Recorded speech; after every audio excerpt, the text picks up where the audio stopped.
Blue skies means fun days. Helping skydivers with tips and techniques about safety, training and fun jumping from those who know.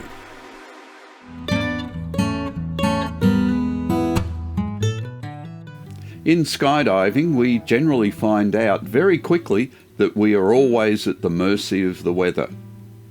The one that regularly affects and sometimes hurts skydivers is the wind. I personally use the approach of having 3 wind limits.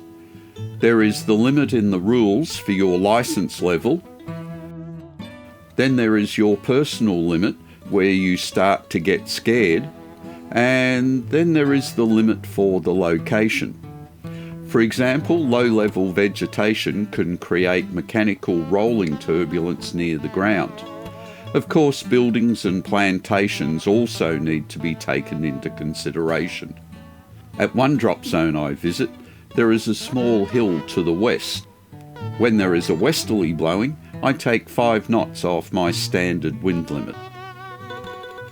When the experienced locals are not manifesting or even pulling off loads, there is generally a good reason. Some of the best advice I have ever heard came from an international swooper, Rich O'Healy.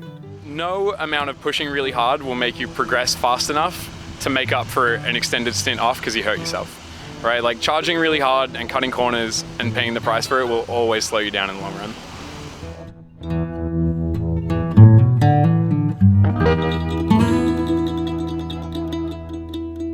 For more tips and techniques, click subscribe.